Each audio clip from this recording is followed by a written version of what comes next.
నమస్తే welcome to four sides TV. అయోధ్యలో బాలరాముని ప్రాణప్రతిష్ఠ సందర్భంగా మణుగూరులో శ్రీరాముని వేడుకలు వైభవంగా జరిగాయి. భద్రాద్రి కొత్తగూడెం జిల్లా మణుగూరులోని అంబేద్కర్ కూడలిలో ఏర్పాటు చేసిన బాలరాముని చిత్రపటానికి భక్తి శ్రద్ధలతో పూజలు నిర్వహించారు.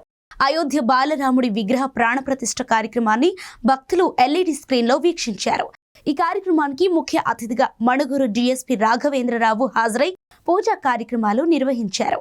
అనంతరం మణుగూరులోని గాయత్రీమాత గుడి నుంచి సురక్ష బస్టాండ్ వరకు రాముని శోభాయాత్ర జై శ్రీరామ నామస్మరణతో ఘనంగా జరిగింది. ఈ కార్యక్రమంలో అధిక సంఖ్యలో భక్తులు పాల్గొన్నారు.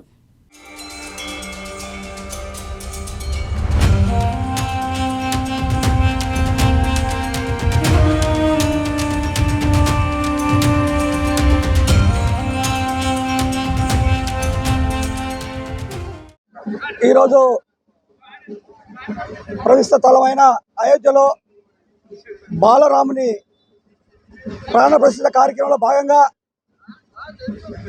గత 500 సంవత్సరాల నుంచి ఈ భారతదేశంలో ఉన్న హిందువులందరూ ఎదురు చూస్తున్న రోజు ఈరోజు ఆసన్నమైంది.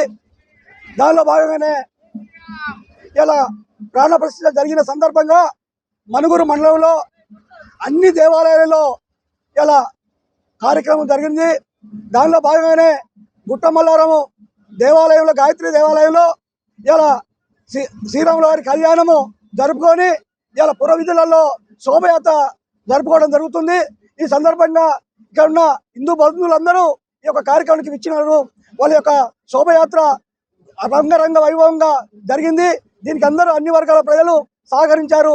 వారందరికీ పేరు పేరున కృతజ్ఞతలు తెలియజేస్తూ ఏదైతే భారతదేశంలో ఎంతో మంది హిందువులు ఎదురు చూస్తున్న కళ సందర్భంగా ఈ రోజు దీపావళి పండుగ విజయపాలి పండుగ ఈ యొక్క కార్యక్రమం జరుపుకోవడం జరుగుతుంది.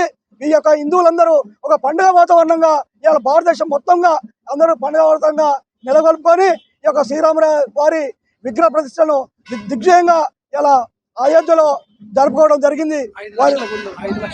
5 లక్షల గుళ్ళు కూడా ఇలా శుభ్రం చేసుకొని అన్ని గుళ్ళలో శుభ్రం జరిగి ఇలా ప్రాణ ప్రతిష్ఠ జరగడం జరిగింది. మనందరము ఇలా దాదాపు 140 దేశాల్లో కూడా ఇలా ప్రత్యక్ష ప్రచారము మన యొక్క భారతదేశంలో జరుగుతున్న వైభవాన్ని అందరూ వీక్షించడం జరిగింది. ఇలా ప్రపంచ దేశమే ఇలా భారతదేశం వైపు చూస్తున్నది.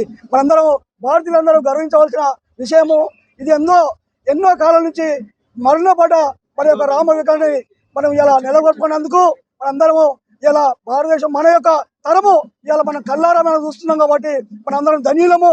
ఆ శ్రీరామచంద్రుని కృపకు మనం అందరం ప్రార్థనని భావిస్తూ ఈ కార్యక్రమాన్ని విజయవంతం చేసిన యొక్క మన రామ భక్తులందరికీ హిందూ బంధువులందరికీ ధన్యవాదాలు తెలియజేస్తున్నాం. జై శ్రీరామ్.